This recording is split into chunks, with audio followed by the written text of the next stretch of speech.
Well, I just got the note that we're live. I want to welcome everyone to the panel discussion today about digital inclusion and mental health. So over the next hour, we'll be discussing how digital inclusion impacts mental health, what's happening now, and what are some opportunities for the future. We'll hear some stories and real-world impact. And if there's time at the end, we'll take questions from the audience. Now let's get to meet our guests.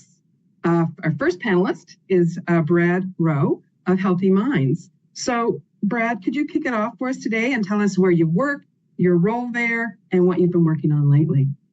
Sure. I work for Healthy Minds Cooperative. I've been here for about 12 years, started off as our community navigator, and I am currently the manager of the Nova Scotia Patient Rights Advisor Service. I also facilitate our men's mental health group and am involved with a few provincial and health authority committees. Wow, that's a lot. Thank you, Brad. Brad. On to you, Robyn. How about you? Where do you work? What's your role? And what you've been working on lately? Okay. Hi. Thank you. So I'm a peer support person, which means I come to my position with a lived experience of mental illness.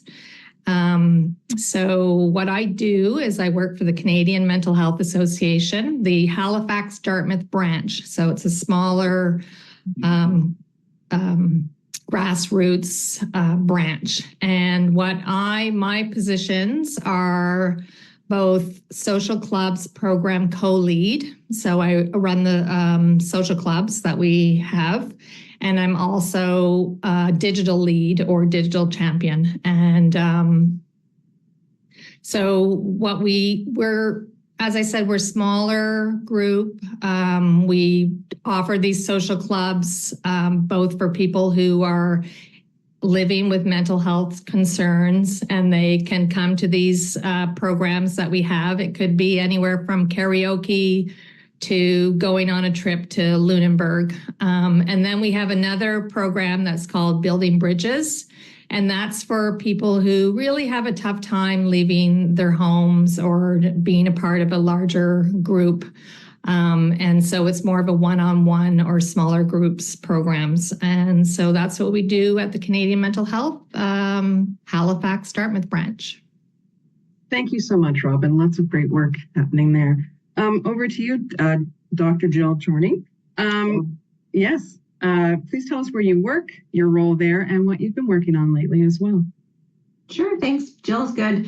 I'm from the IWK in Dalhousie. I'm a psychologist by training and a researcher as well as an advanced practice leader at the IWK. And I chair our Mental Health and Addictions Digital Advisory Committee at the IWK. And I'm part of the e-mental health steering group for Nova Scotia. And I also have done some research in youth experience with virtual care as well. So I'm really excited to be here for this conversation today. Wow, you guys are all in the thick of it in direct contact. That is fantastic. Thank you for sharing that information. And thank you all for participating today in our first virtual conference, Digital Inclusion GEO Forum 2024. We hope you enjoyed the upcoming sessions, and we hope the same for everyone watching us now online. Before we get started into the questions, we've selected a couple of stories. GEO is really good at gathering up stories from our participants, and so I'm going to share a couple of stories throughout this conversation to highlight what's going on with mental health and digital inclusion. So I'm going to share one right now with you. There was an individual who was living in a metropolitan area, and they were struggling a bit, feeling very isolated and close to being homeless. But they had a connection to a referral partner, and that referral partner reached out to them and offered free internet and a device. And that individual thought it was a scam. They were like, this is not real. No one's going to be giving me internet, and I'm not going to get a device. And not until really the digital inclusion facilitator reached out, had the internet set up, the device was delivered, did they finally believe, yes, indeed, this wasn't a scam, it was real. And so for this individual, they're now able to go online. They're able to video chat with their mother once a week. It helps give them a connection to the outside world and to resources. So definitely can be life-changing and life-supporting for individuals. And I know whenever I hear stories, I think there's a person behind this. There's a real human this is impacting. And so that's just one of the stories that I want to share today with us as well. All right, so we're going to go to the panelists and start off the conversation as well. So I'm going to ask you, Brad, first, if you could help us. From your perspective, how does digital inclusion or exclusion impact mental health? Well, that is, as I was thinking about this, that sounds like a really simple question. But I've discovered that,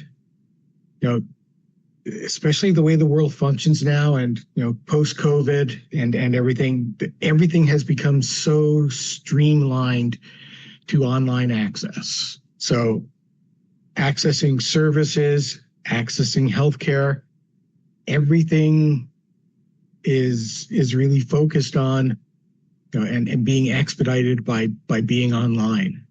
So I guess for me, the big challenge with digital exclusion is that it creates a huge disconnect for so many people in accessing, just basic services and resources. It has, such a significant impact on quality of life. Like, in the story you mentioned, connecting with family members. I've got a few people that I work with who, they have these family Zoom meetings set up weekly, and people across the country and across the world, and they're able to have that connection. And even the simple reality of, today I received a blood request, a blood work request. It was emailed to me by my doctor. I went online to book my blood appointment, and I'm going to have a virtual meeting with my doctor when those results come in. So that's the way the world is becoming. And unfortunately, I think not only are we excluding people, but we're creating a bit of a stigma surrounding people who don't have access or who have, limited digital literacy. Mm-hmm. So I think, we're creating this huge, not just a barrier, but a chasm of isolation.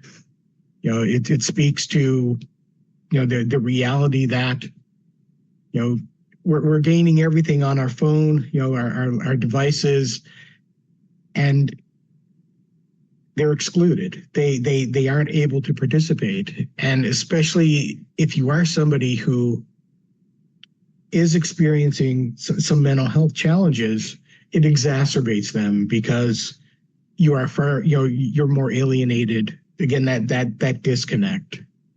So I think, something that, we take for granted, and that has become, sort of embedded in the way we interact in our day-to-day world. We have almost a second class of people who have to try to get by, and again, especially with the streamlining, it's almost, I was talking with one person who felt embarrassed because they had to go and do these things, sort of the old-fashioned way, and almost feeling a level of not just embarrassment, but feeling a sense of almost being ridiculed because they're not able to. So, it on so many levels, something as simple as being able to log into a meeting like this creates so many, again, disconnects and barriers. And I'm going to leave it at that. I could go on for hours, so I'm sorry. No, wonderful, Brad. Thank you. Really great comments and observations about what's been happening. Robyn, do you have anything to add from your perspective regarding digital inclusion or exclusion and how it impacts mental health? Well, yeah, Brad really hit on pretty much everything that is going on and things that are concerns within our members at the Canadian Mental Health Halifax Dartmouth branch. But I just want to maybe focus more on loneliness. And that was a part of what Brad was saying, but just to really state that loneliness is probably the biggest issue that we deal with. And it was happening before COVID. People thought it just started happening during COVID, but it was happening way before, and it's still happening now. So that's where, I mean, it's been great with GEO to be able to get more people connected online and to take the time to teach people how to use Zoom. And we would have Zoom sessions with music and get people who normally don't leave their home or are very lonely, and get them connected that way. And it's just made a world of difference. Like some of the stories that come out of those sessions of, you know, I don't have any connection with anyone, and the fact that I can connect here on Zoom, and I have my Chromebook from GEO, and I can be a part of other people without dealing with all of my anxieties. It's just dealing with my loneliness. So yeah, that's what I would say, is to keep on remembering that loneliness is a big problem, and especially with people who are marginalized and dealing with mental health concerns. So yeah. Absolutely, Robyn. It's so important to get those tools to them so they can access the community virtually. Really, really important. Jill, is there anything that you would like to add to this conversation regarding digital inclusion or exclusion and the impact on mental health? Yeah, and happy to be part of this conversation. And I think I will just absolutely echo everything that Brad and Robyn has said. I mean, and I think that's going to be a lot of the conversation today, but truthfully, I'm hearing themes around equity. I'm hearing themes around the benefits of being able to connect virtually. And I think from a formal mental health services perspective, I think we really think about the same thing. So one of the things that we think a lot about is around how digital inclusiveness can affect equity to accessing our services. I think we all know early on in COVID, we all had quick shifts to virtual care, things we said we could never have done before. And that led to a lot of real benefits in us being able to open up and access more people. And I think there was a lot of learnings along the way about where that doesn't fit. And being able to have a system that's adaptable, that includes all options. We heard a comment this morning about digital choice. And I think that's a key point here. It's not about one-for-one replacement, virtual to in-person. It's really about a suite and a menu of options of how we can be person-centered. So I'll give you just one example, right? Early on in COVID, we at the IWK run intensive services for our youth who are most affected by mental health concerns and have the most impairment functionally. And like everything shut down and went virtual very quickly. And we were able to learn very quickly that virtual did not work for this particular population in this particular service. And we had to pivot back in the same way and think creatively about that. So I think it's the necessity for us to be adaptable and to learn from what we're doing. I think the other thing we're learning in digital is from a youth perspective, as much as they are digital natives and as much as they have grown up with this, we're now hearing very clear from them they really value face-to-face too. And in fact, so much so, and I can share more about some of the things that we're finding in our research later, but really highlighting the importance of the benefits that they see in face-to-face care in addition to virtual care, and really having the importance of choice and ensuring that choice and being person-centered in the way we provide care is important in that. Oh, absolutely. Absolutely. Yeah, face-to-face.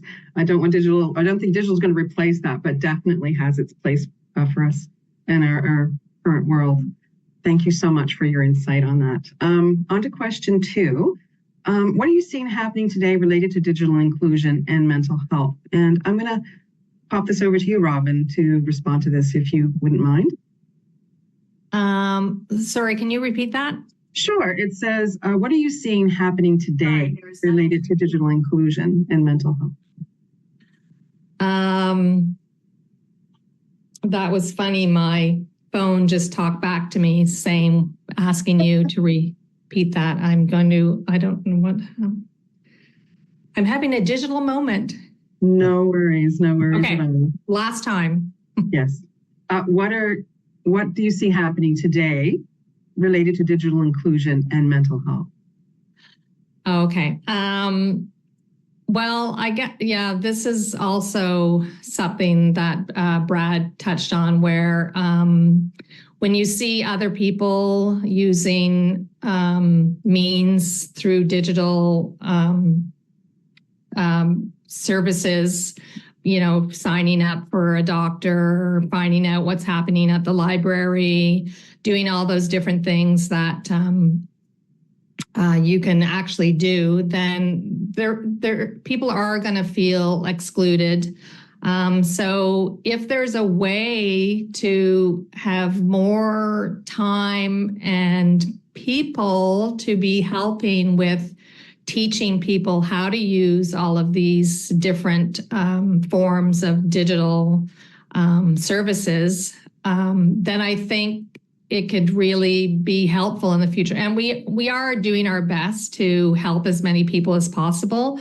But I think the missing gap right now for us anyways is to just have more and more digital championship happening to really help out people who are dealing with mental health concerns to be able to use all of these services easier, because there's so much out there that's so important to so many people. There's, relaxation stuff. There's, you can watch a good movie if you can find out what are the right movies. And so I just feel the more people know about it, I mean, the mental health is on a continuum. Everyone's at a different place. So I know people who can really benefit from what's digital, but then there's some people that don't really benefit because either they don't know how to use it properly or they just don't know what's available to them. So yeah, just growing that ability to make it easier for people to access, whether it's done in groups, like having a whole group session and everyone does it at the same time once or twice a week together, so they don't feel alone and they feel like they're getting the support they need. I don't know if that really answers the question, but those are some of my thoughts around digital inclusion and where we're going with it. Oh, I think it's a wonderful point, Robyn, actually, because there are assumptions that if someone has a cell phone, well, they have lots of digital skills. They don't necessarily translate over to a laptop to apply for a job. So we all have varying levels of digital skills in various platforms. But I agree with you, Robyn, having many more people being able to help each other and not have judgment around that we're all learning. We're all on this journey together and not assuming that everyone has all the things that they need to access this. So that was a really great point. On to you, Jill. Is there anything you can add to this, what you're seeing happening today regarding digital inclusion and mental health? Yeah, I think there's a few things just to build on the conversation so far. I mean, I mentioned virtual care before, and I think that that's one thing that we're seeing a lot across health, mental health in general, is access to providers through virtual means. We're hearing a lot about the really important benefits of that, increasing accessibility, decreasing needs for transportation. We've certainly had some of our youth tell us we never would have walked through the door, so this was our first way of getting there. I was so anxious that this let me build a connection with someone so that I could move outside. So I think huge benefits to that. I think, again, like anything, our youth are also telling us that they're aware of the pros and the challenges to it. Our youth are also saying we appreciate in-person care because we know it means that we have to get out of the house, and getting out of the house is a good thing for us. So that's an important part of that. They're also telling us that sometimes when they're doing virtual care, it's easier to avoid having the harder conversations because they can close the computer and walk away. So again, I think we're really seeing important benefits and important considerations. I think we're also seeing, as Robyn was saying, lots of more digital tools that are available to people. So I'm thinking about the whole suite of e-mental health tools that are available. We've got internet-based CBT, cognitive behavioral therapy programs, which are evidence-based and have good science behind them that suggest that they can be really helpful, that now can be offered to more people with coaching and building in that human connection to it as well. Lots of self-management apps available, lots of portals. Kids Health Phone is doing some great work. The Mental Health Commission of Canada is doing some great work in this area. So I think really just we have so many tools available. again, super important, and means that we have to really work on who are those tools most useful for and how do we increase access and ability to use those tools. And then I think the other thing to think about, at least within health and mental health services, is also our staff and the people working within these organizations and their digital literacy, their comfort with digital tools, and their ability to support their clients, people with whom they're working, or their patients with this. And I think on the health side, we heard the talk about the Your Health NS app coming out. We've got, some of you may have heard, we've got an electronic medical record coming. We've got lots of different platforms that health providers are using. Puts a lot of demand on our health and mental health providers to be learning all of these platforms and to be keeping up digitally and to be supporting the people who they're working with to keep up digitally as well. So I really appreciate this conversation around digital champions. I really appreciate these conversations about people with these digital expertise being built into organizations to support the people working in the organizations, in addition to supporting the people with whom we work. So I think that's another really important piece that I see coming up when I think about digital inclusion. A great point, Jill. Those working in the communities as well, and making sure their skill levels are up. Because sometimes you don't get the training, or you get a partial training, and then you have to go to a different platform and take your learning with you. And so, yes, I'm sure it can be very daunting to do that as well. So yeah, digital champions is a really, really important aspect of not just getting the device to the individual on the internet, but how am I going to use it as well, for sure. Brad, from your perspective, what do you see happening today related to digital inclusion and mental health? Well, I think, and I'm going to point at everybody here right now, the fact that this is actually a part of the conversation. 3 years ago, it wasn't. It was, oh no, we're bumping into this. Now it's actually part of the conversation. It's again, a lot of the systemic changes, especially with regards to healthcare. It's not just the fact that, we're offering services online or, offering, virtual appointments.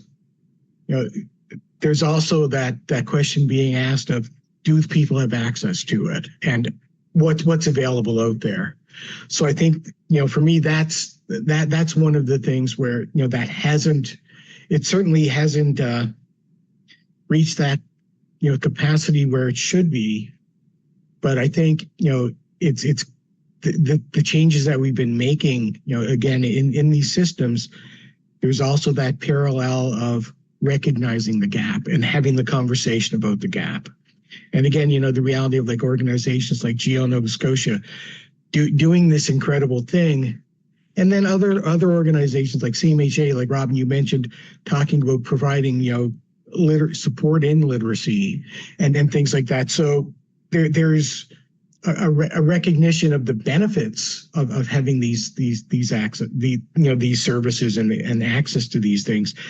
There's also, it's parallel, maybe not running at the same speed, but there's a parallel conversation about, the gap and ensuring that people have that. So for me, that's sort of one of the exciting things. Like, we're not running 50 years behind the service. There is that, and it's a very vocal and again, I think, for me, some of the committee work I've done, that's a conversation that always comes up when we're talking about, when virtual services are, that there are people who don't have access and what can be made available to them. So for me, I guess that's the other piece that I would like to add, without being redundant and just repeating what Robyn and Jill have said. It's the fact that we are having that conversation, and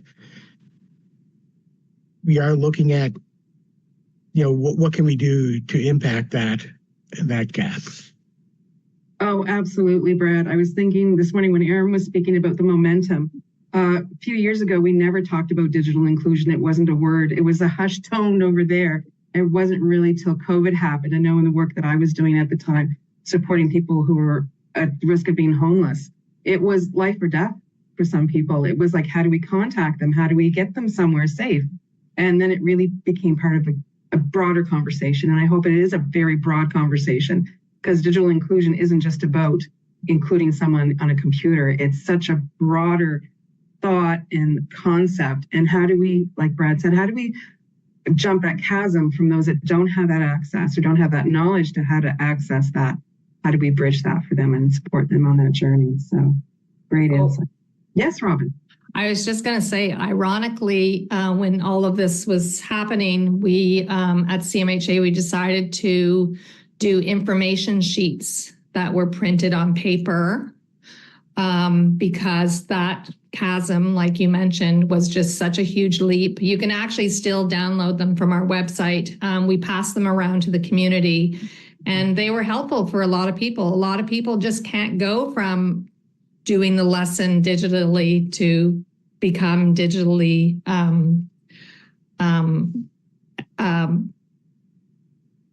capable. So yeah, that the paper to the computer was something that was very important to us and that we wanted to offer to people. So. Oh, absolutely, Robyn. I do remember as well, there were lots of people outside of libraries where I was living in their vehicles or sitting outside trying to access internet as well on their phones or their devices. So that paper thing definitely was an important tool to connect to people and really highlights the difference or the chasm between those that are able to access and not. And also, I found it interesting this morning when Aaron mentioned about that he could potentially lose his job and lose income and become in that position as well. So I think often we don't picture ourselves being in that position, but life can happen to all of us in very negative ways, and we never know where we might end up and what supports we might need to have digitally and to connect to the world. So this isn't an us or them, it is an all of us conversation and question, for sure. Fantastic. Okay. Well, I'm going to go to another story that is listed here as well. So we had a GEO digital inclusion facilitator who reached out to a former participant, because when COVID happened, there were several smaller projects that happened, but of course the funding ended. So we were reaching out to some of those individuals to see if they would like to have their internet connected again for them. And this individual lives with agoraphobia. So them leaving the house was not a possibility. Their life had become very limited. And sadly, like most people with disabilities, lived on a very small income. So there wasn't room for internet, and there certainly wasn't room for a device. And at first they were like really surprised that they were being offered this. But once it finally was set up, they just said it was life-changing for them, because now they could access libraries or museums or connect with other people in a way that they couldn't do before. So whenever I hear these stories, I always get a little glitch, a little hitch, and almost have a tear, because these are real people. This is not made up stuff. These are real people behind these stories.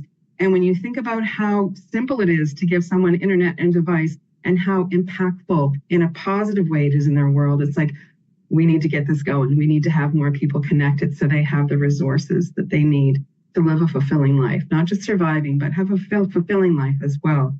I'm so glad that GEO we collect stories, because there's just so many of them. And not everyone's story is positive, but definitely has been a positive impact for many people. So we're going to go to the third question, which is, what do you think are promising opportunities for Nova Scotia related to digital inclusion and mental health? And this time I'll go to you first, Jill. Do you think there are promising opportunities, and what would they be? Yeah, I think there's always great opportunities to build on the strengths of the really great things that are happening in our province. I think, to me, it really is about connecting dots and working together on solutions going forward. I think we have so many digital tools, so many digital resources available. I'm thinking about the work of our panelists and the work of our community organizations as well. And I think so much of this is about knowing each other, connecting with each other, and ensuring that people see how things are connected.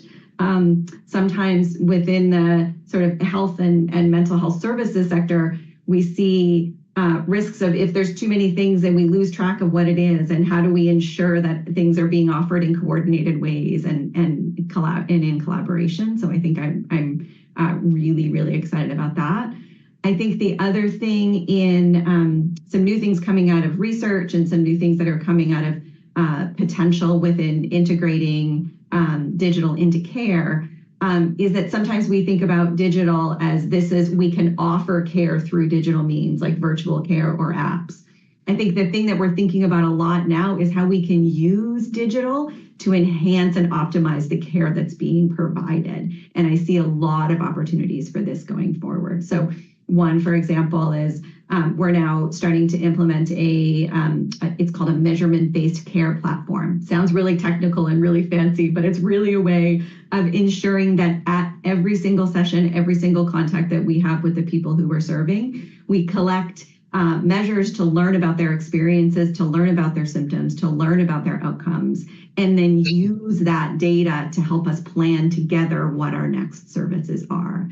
We used to do that on paper and pencil. It used to be somebody coming in and trying to do a survey for us on paper, and then we go try to score it, and then we bring it in, and then we try to talk about it together, and we plot it over time. Now I can walk into my office. I can have a client fill out these surveys for me beforehand. They can come into my office. We can pull them up together. We can look at how they're doing. We can look at how they're doing over time. We can look to see, hey, you're getting better on these things, but not on these things. What do we need to do differently? And we can engage in those shared decision-making conversations like we could never do before. So I'm really excited about that opportunity. And then there's some cutting edge things coming out of research, and how do we predict who might do best with certain types of care, or who might be most at risk of experiencing mental health problems using a whole bunch of different types of data. So those like symptom measures like we talked about, but there's also some work in like mobile sensing. These things can tell us a lot about what's happening in our emotions and in our minds, and how do we start to leverage that to learn more about helping to support people going forward. That's still very early days, lots of consideration on this, but I know there's a lot of researchers doing work in this area. So I think how we connect to some of those next steps opportunities are something that we can really build on as we go forward too. Well, I'm just picturing the pen and paper and how much time and effort that was taking to come to those conclusions and observations. So now hopefully that's a time saver so that the support people can actually do other things other than this type of work. So wonderful. Yeah. Huge time saver, and I think matters a lot more for the people that we cared about, right? When we're doing things on paper, it was kind of like it goes in a box and we look at it maybe 2 weeks from now when you come in next time. But now we can look at it together and really share in decision making about care, which I think is actually what makes the difference, is how do we join together and making decisions together between the providers and the people who they're working with. Yes, empowering them in their own journey. I think that's wonderful. Brad, how about you? Well, actually, Laura, yeah. Sorry. No, actually, in picking up on a word you just used, empowerment. Yes. So, and as Jill was saying, there's, so many, services and platforms that are, I guess, I'm going to call them, verified. Because I think, the internet is a bit of a Wild West at times, but I think there are so many, platforms, services, et cetera, that are accessible online. And again, that, that personal empowerment, the reality that I can access it, it's self-directed, it's self-supported, I can do it at my pace, I can use it how I need it. So, again, I think a big step from, say going to, a clinician and receiving treatment to, again, I think one of the realities of living with mental health challenges is their chronicity. It's like, you may not be experiencing a level of acuity, but it's still something there that you have to manage. Unfortunately, our system is a little bit of a more is built more towards the crisis management aspect, not the day-to-day management. And with access to these virtual platforms and these services, there's that support for people to help manage their day-to-day living, and significantly improve the quality of their life. Probably reduce relapse and having to access services. And so for me, that empowerment, the fact that, I can go and I can use it, and, even the reality of I can design it and, and sort of create it and have it function the way I need it to, like a virtual wellness plan that I can go in and build, and, that toolbox that I can create and have access to. So for me, that is what's one of the big things, because I think that for a lot of people was sort of that missing piece with regards to, their journey with mental illness, that reliance on others, and the fact that, unfortunately,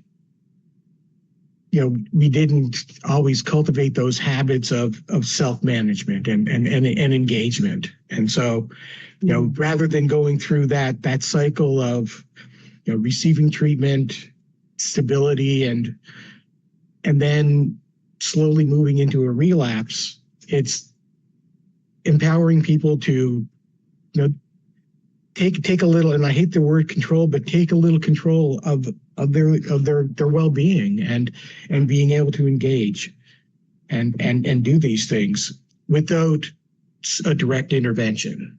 So for me, that's one of the big things. And again, I think one of the other big things again is the fact that, the work that GEO is doing and providing it, and that, there are those steps that people are recognizing, again, that gap. And there are things being done, and hopefully that voice will get louder, and, ultimately, there will be that, that almost that basic human right of having access. Thank you, Brad. Yes, absolutely amplifying the needs of those that are left out in the cold, so to speak, that way. Thank you for your insight. Just moving.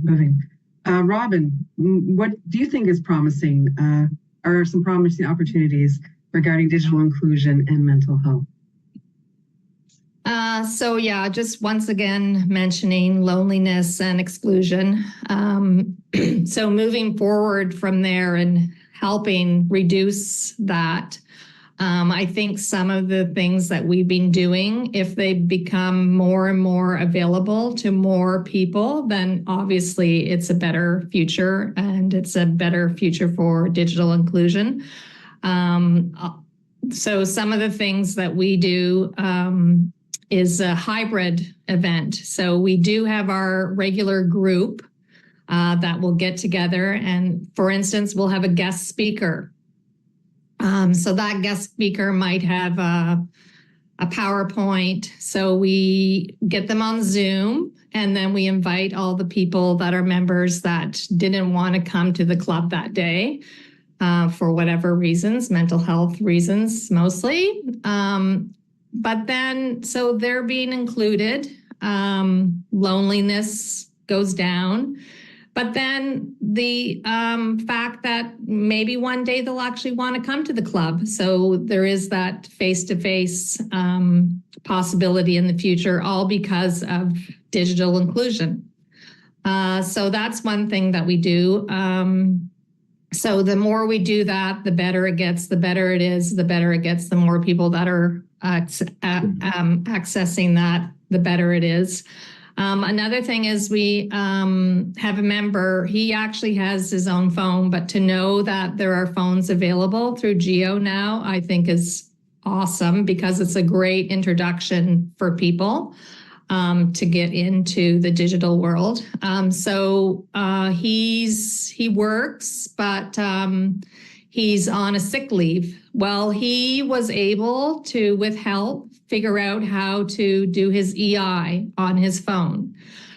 He has a hard time reading, so that was a problem, but because of the simplicity of the form, he was able to do it himself. Well, the thrill he had when he was able to tell me that, you know what, I'm independent. I can do this on my own. I don't need to rely on you. So if we can get more and more of that in the future for people, that is great. So there other things are obvious ones where people are able to talk to family and friends, which they have lost contact with and haven't been able to do that. So I think the more opportunity there is to have digital inclusion, the better, but always remembering that getting people there is not an easy journey. It's easy to get the internet, well, easy. It's not easy, but it's the learning curve of getting people comfortable with what's available to them. So the bigger it grows, the better it is, I feel. Thank you, Robyn. Yeah, it's not a one and done. It's not like we've got a device now, they've got the internet, off they go. It's that other part of it, the skill sets, how to utilize it, how to empower an individual to use it correctly. I think back to the days, and I love the hybrid. I think that's a fabulous way to offer connection to people. They can choose the mode of communication. They can come in person or online. And I think back to peer support groups. Some of them are very close to geographically, and some are spread very far apart. And that this technology really helps individuals in that peer model to connect to other people. So it isn't necessarily a clinician that they're going to, but they're getting support from other people that know their journey because they've been on that journey as well. So I'm a huge supporter of peer support. I know some peer support workers and they do fabulous work in community. And this technology really helps with that. So you can get to people who don't have transportation or might not have money to get out or an understanding of the internet. So wonderful. Thank you so much. I'm hitting the part near right now where I was going to announce a winner, but I don't have a name yet. So I'm not going to do that part of it. But I'm just going to move on a little bit ahead and just really to think about, I don't have questions here, but part of the model of what GEO does is we reach out. We don't give direct service to individuals. We go through referral partners. And that's been a really wonderful communication tool for us to actually reach many more people who need the help, but also in the sense of understanding the nuances of the individuals they work with. So it isn't just a cookie cutter model. It's actually designed specifically for certain individuals. And as Robyn and I believe Brad had mentioned, the mobile service that's come on recently is huge. It's been a huge thing for some people who live with the threat of domestic violence, or they have other things that are happening in their world. So I guess my question is, at this point, do you see anything else, other technologies within that might be helpful besides a phone? Are there other things that you could think of within digital inclusion or exclusion? And sort of mirroring Robyn, I think, the realities of, building an infrastructure to support the literacy aspect of it would be like not so much a device, but supporting education surrounding its use. I think would be, for me, something that, again, I encounter people who are almost afraid to try something because they have no experience with it and know they don't have that comfort level. So and I know there are places that do provide that education at no cost, but I think sort of building that infrastructure up, and also, again, I think the very personal nature of that, and I'm sure Robyn could speak to that. The reality that you are working with people who may face some challenges, or just, again, may just be embarrassed because they don't know how, and so overcoming that. So I think that for me would be that parallel of again the promotion of the literacy, but at a level that really almost more that one-to-one kind of pace, and meeting somebody where they're at and helping them to develop that competency and that comfort with it. Absolutely, Brad. I think about the generational things because when I was in school, there wasn't a lot of thing about computers, and what I've gained and learned has really been through my work world and not my personal world. So I really think about people that are of my generation and what knowledge they have around that and what buy-in do we have. I know people can be scared about online banking and those kinds of things, and I think you mentioned, Brad, that the internet can be the Wild West sometimes. So having that skill set shared with someone that you trust as well, I think is really important. So I agree, having that education and training be much more broad-based for everyone to have so everyone can help each other as compared to being, the knowledge holder, the only one that has that to share it with others. Robyn or Jill, do you have anything you'd like to add to that?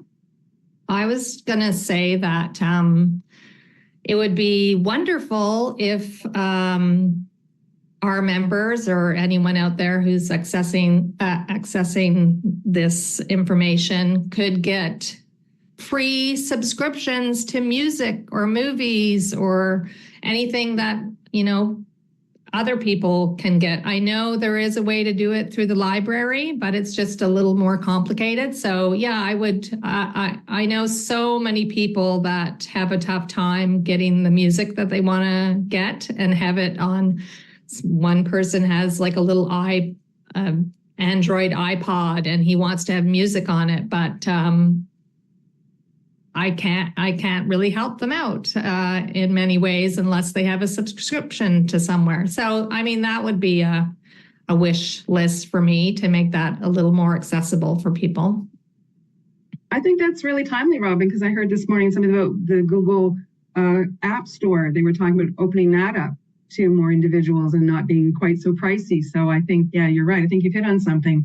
Not everything is free on the internet. Not everything comes that way. And people in our world right now are suffering, sadly, economically. There are many, many people that, are watching every dime they spend. So those subscriptions are a luxury that they can't afford. But like you said, that connection there, it's almost like that Timmy's Coffee when you walk in somewhere. It's like that part of being a broader group. So wonderful.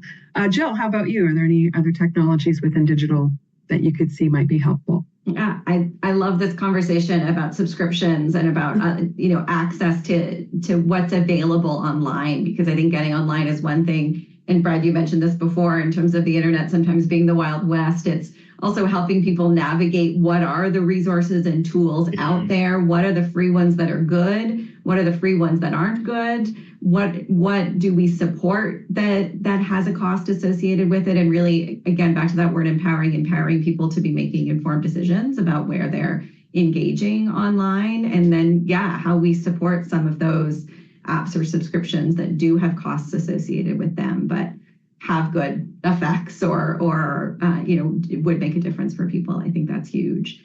And I think what I'm hearing us talk about is not so much about different devices as much as it is about the how of how we go about supporting people to use whatever the devices are that are available to them. And I just really want to commend GEO for thinking about this like network and referral partner relationship, because I think so much of this comes down to really, again, empowering those who have trust and relationships with people to be able to support their people. So I think being able to work with referral partners like Robyn and Brad and us at the IWK to be able to facilitate those connections and to be able to support the people who are supporting those people to have those connections, I think is where we can have the biggest impact. And I think if we can think about how we continue to shore up those networks and continue to shore up those relationships between all of us, then we're more likely to reach the people who trust the people who they're connecting with. Absolutely. Absolutely. Thank you, Jill. I know we're in a learning culture at GEO all the time. We take lots of input and we try to incorporate it and change and become what the community needs as compared to, hey, this is what you are going to get from us. It's very much, and building on that trust. You just don't walk into a community and go, hey, I've got this for you. It's about building that trust and who do they trust? And I think it's a really fabulous model. So at the moment, I just received the name of the winner. So I just want to share that. So just give me one moment. Great conversation, folks. And I hate to end it there, but for the very moment, I just want to announce this. So it's now time to give something away for everyone who is watching the stream live right now. We're about to select one of your names, and I have the name right here, to receive a $250 gift certificate to our partner at Orchard, Canada's largest refurbisher of pre-owned phones. I wish I could get this, but I can't get this. So the winner's name is Kitron Jeffrey. So congratulations, Kitron. I'm not sure who they're with, but don't worry. I believe we have their email address. So we will reach out in the next few days to ensure that you receive that gift certificate to Orchard. They have some really great products. So $250. So we're really, really happy about that. I think we have time for one question that's come in, and then we'll wrap up. So I just want to share this one question.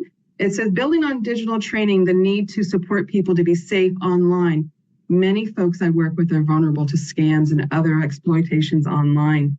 Would anyone like to comment on that?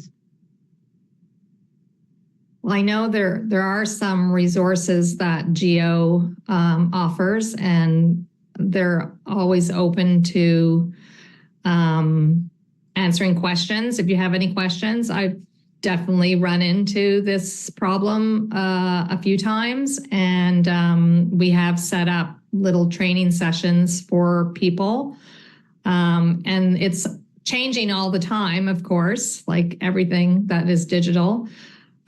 So yeah, I don't have a, like, this is what you need to do kind of answer, but just finding the resources that will teach you how to do that properly is my only suggestion. Great suggestion, Robyn. Jill or Brad, anything to add to that? Maybe just a little bit of mirroring of Robyn. And I think with regards to the education and supports, that it has to sort of be a 360 package. It's not just here's your Chromebook and off you go. It's teaching that and reinforcing that. And I think also from a mental health perspective, we hear so many stories about the scams and the negativity about it, and that can also be a detriment to somebody feeling comfortable online. So, approaching it from the perspective of the education, and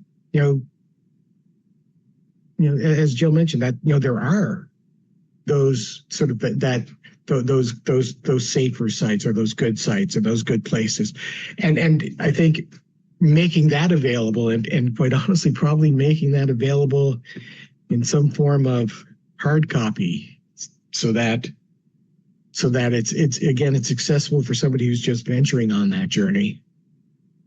I agree, Brad. I believe with our mobile devices that are going out, there's a little card that goes with it that kind of lists those sorts of apps and safe places to go. So you're so right on that. There are some sites that you go to and you're like, I don't know about this. I've had family members, mention something to me. Well, I saw it online. And it's like, oh, well, where did you see it online? Just because it's on the computer doesn't make it so. And so I know in our work as well, I'm always learning. I know my coworkers are always learning around new things that are happening, like cyber attacks and emails and phishing and all that sort of stuff. And it's really about being educated and making sure that we educate each other and support each other in that journey as well, to make sure it's a safe place for us to be, because it can be a very safe place, but having that knowledge and understanding is really, really important. Jill, is there anything that you want to add to the conversation all around that, or?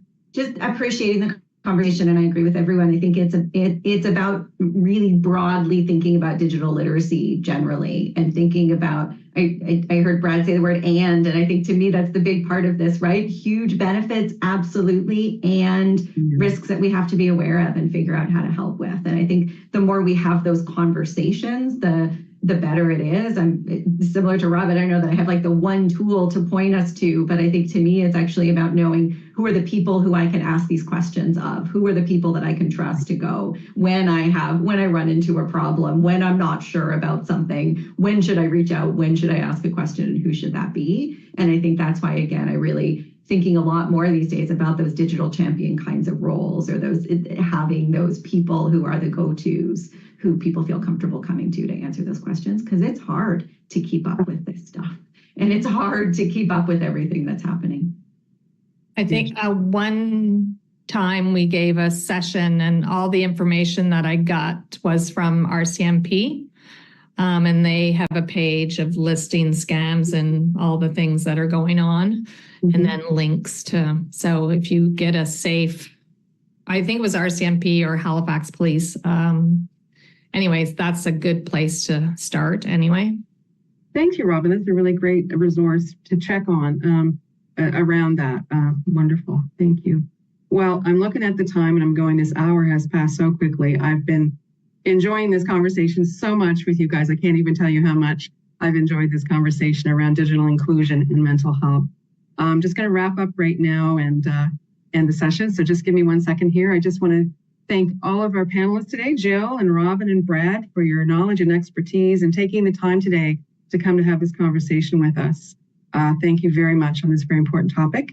And again, this evening, we want to thank everyone who's watching right now and remind you this evening there's going to be the awards ceremony that's going to be streamed live. And I would encourage you to watch, because we're celebrating all the wonderful other people outside GEO who are part of this journey with us around digital inclusion. And we're so excited to celebrate those people. So there'll be a live link if you want to join and watch the awards this evening. That would be fabulous. And I want to thank you for joining us today on our very first digital inclusion forum. It's been exciting so far, and I really enjoyed this conversation. And we're talking about really, really exciting things. So thank you very much for joining us today, and I appreciate all your time and effort. Thank you. Thank you. Thank you.